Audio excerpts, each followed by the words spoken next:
Sejam bem-vindos a mais uma aula de Geologia Linear e Geotecnia.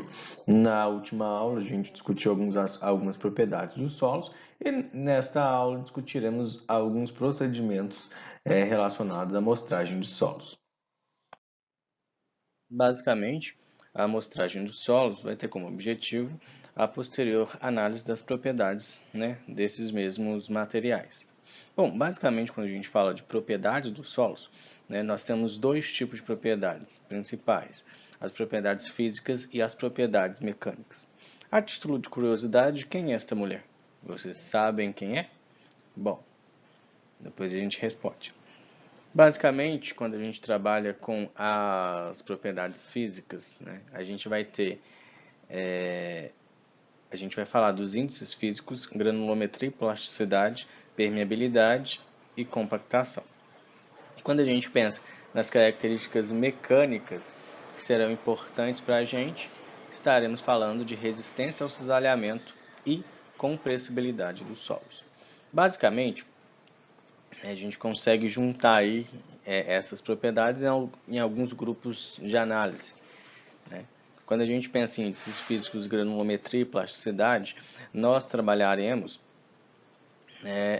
com o mesmo conjunto de ensaios que a gente vai ver mais para frente, que são justamente os índices físicos, granulometria e plasticidade, serão aquelas propriedades ligadas aos sistemas de classificações geotécnicas. Posteriormente, a gente vai trabalhar com compactação e compressibilidade. A compactação visando a redução do espaço vazio, preenchido por ar, e a compressibilidade com a perda de espaço vazio, de volume vazio dos solos, através da expulsão da água, da água contida nesses poros, sobretudo nas argilas. Posteriormente, falaremos de permeabilidade, que tem a ver com propriedades hidráulicas dos solos, e, por fim, falaremos sobre resistência ao cisalhamento, o que é muito importante do ponto de vista mecânico, para se prever aí a questão de estabilidade de maciços terrosos, entre outras questões. Vale lembrar que a gente pode falar de algumas outras propriedades, entretanto, as mais importantes para a nossa discussão nessa disciplina serão essas. Bom, então, a partir de agora, quais são os primeiros passos? É justamente o tema da aula, que é a amostragem. Todo o processo de amostragem vai ser balizado pela NBR 9604, atualizada em 2016, e ela também faz orientações sobre a abertura de poços e trincheiras para inspeção de solo e, obviamente, com a retirada de amostras deformadas e indeformadas. Então, das aberturas possíveis para extração, para inspeção de solo, a gente tem a trincheira, as trincheiras que são aberturas longitudinais, na qual a gente tem acesso a uma análise em profundidade e também bidimensional, vendo a variação lateral das características em profundidade, lateralmente também, com as características do solo, e os poços, que são aberturas verticais, porém pontuais, seja de seção quadrada ou circular, que também permite a análise da variação desse solo em profundidade. Entretanto, lateralmente ela não possibilita isso. E seja abertura de poços ou abertura de trincheiras, essas escavações também vão ser utilizadas para extração de amostras de solos, sejam elas amostras deformadas ou não. Como já disse há pouco, tem-se a possibilidade da extração da coleta de amostras deformadas e da coleta de amostras indeformadas.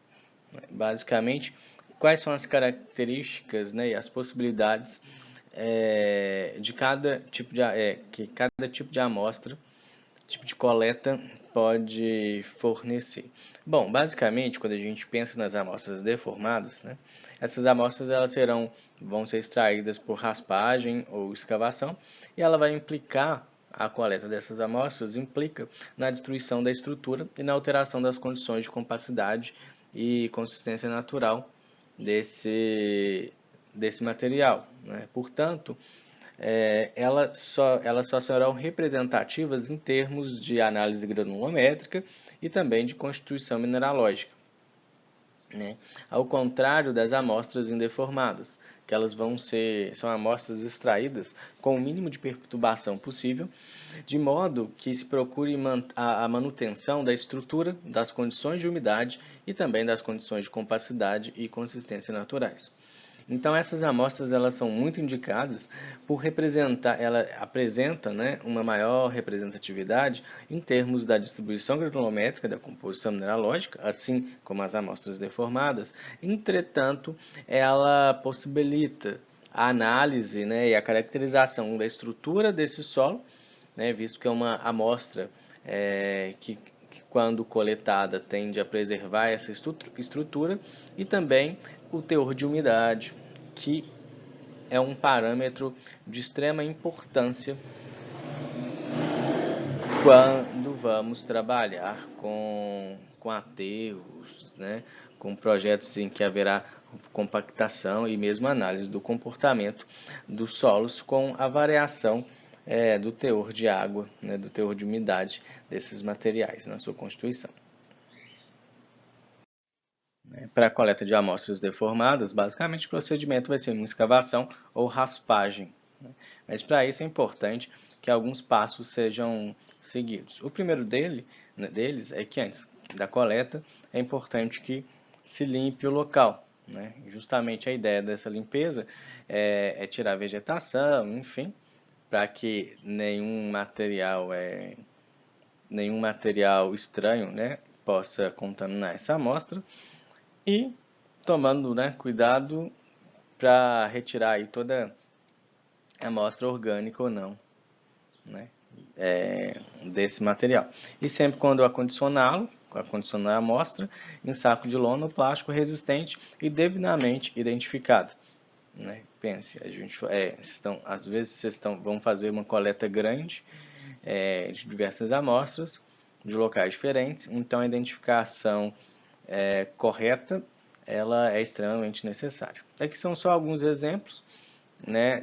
Essa primeira imagem a gente tem uma coleta sendo realizada por raspagem, e nas duas outras imagens, né, seguintes, essa a gente tem uma sondagem a trato, né, uma amostragem por sondagem a trato, com, né, um trado helicoidal e uma outra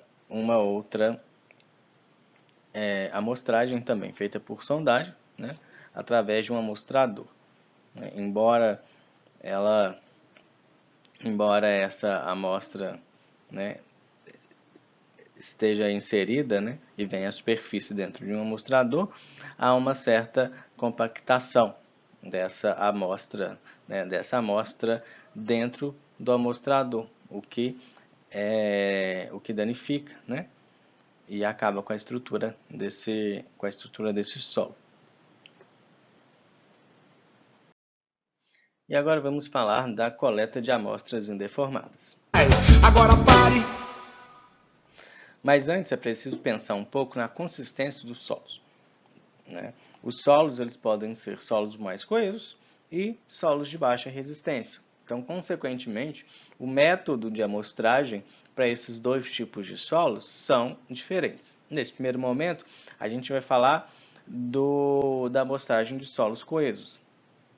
Bom, e qual vai ser a ideia, né? A ideia da amostragem, né, de coleta de amostras indeformadas para solos coesos é que a gente esculpa, né, que seja esculpido um bloco ali de arestas em torno de 50 centímetros, né? E justamente é esculpir no próprio maciço terroso. Então, eu vou mostrar aqui à direita algumas imagens desse processo. É o primeiro momento em que houve o corte vertical e para iniciar a escultura desse bloco, mais uma fase. Perceba que aqui a gente já tem uma cara de bloco mesmo. A gente já tem uma coluna, né? Com 3 faces na frente e as 2 laterais. Aqui eles estão mesmo verificando o comprimento desse bloco, né? O comprimento de aresta, e aqui a gente já tem 50 centímetros. E aqui essa outra profissional, na realidade, está fazendo modelando um pouco melhor as faces desse bloco, né, nivelando, deixando que essas faces estejam mais planas possíveis e também começando a trabalhar com a parede, né, com a face traseira desse bloco. Aqui é só uma outra foto de outro ângulo. Então aqui a gente começa, né, de fato, a construção da face mais profunda desse bloco. E a partir de então, né, tendo esculpido essas 5 faces do bloco, né, 4 verticais e uma horizontal, a gente vai passar, envolver, né, essas paredes dos blocos em pano, em um tecido, e parafiná-la. Justamente a ideia da parafina é evitar que esse material perca umidade. Bom, né, aqui é a parafina sendo derretida, né? E aqui os momentos, né? Aqui é uma foto do bloco já parafinado e a base desse bloco começando a ser esculpida, né? Um outro exemplo é o mesmo bloco parafinado e o bloco mesmo preso somente por essa parte mais central. E por fim, né, começa-se a extração desse bloco, né, com a ruptura da última ligação do bloco da base inferior com o maciço terroso. E aqui ele é, né, retirado lateralmente e assim que ele é retirado, essa outra face ela vai ser acertada, né? Também vai ser parafinada a face superior, né? Também aquela face interior do bloco. Também vai ser parafinado, terminar de parafinar ela totalmente. Então, esse material vai ser acondicionado em uma caixa de madeira. E percebam, há espaço, né, entre as paredes da caixa de madeira e o bloco. Então, aconselha-se que seja, né, que se jogue serragem aqui, justamente para que acomode alguma perturbação, alguma coisa, para que não estrague, né, não deforme esse bloco de solo. E aqui a caixa já fechada, preparada para o transporte. Lembrando, né, que esse transporte tem que ser feito cuidadosamente. E depois, né, quando esse bloco chega ao laboratório, que ele vai ser ensaiado, enfim, ele deve ser mantido em uma câmara úmida, justamente para evitar a perda de umidade. E sempre que né, esse aqui é um exemplo de um bloco que já foi ensaiado, né? Um outro bloquinho aqui foi retirado dele, e sempre quando esse material é tirado da câmara fria e um pedaço dele é aproveitado para algum ensaio, novamente, né, essas porções que ficariam expostas devem novamente ser recobertas por um tecido fino e parafinado. E para a coleta de amostras indeformadas, né, em solos de baixa consistência, a ideia é utilizar amostradores tubulares de parede fina, né, com diâmetros aí no mínimo de 10 centímetros. E esses amostradores eles podem ser do tipo aberto, composto ou pistão estacionário. Aqui a gente tem um exemplo de um amostrador Shelby, tá? E esse material, né, de ambas as fotos, eles estão coletando em barragem em lago de rejeito, né? Então isso é rejeito depositado. Aqui é um amostrador do tipo pistão estacionário, né? Em que a amostra, à medida que ele se aprofunda, a amostra é armazenada aqui dentro.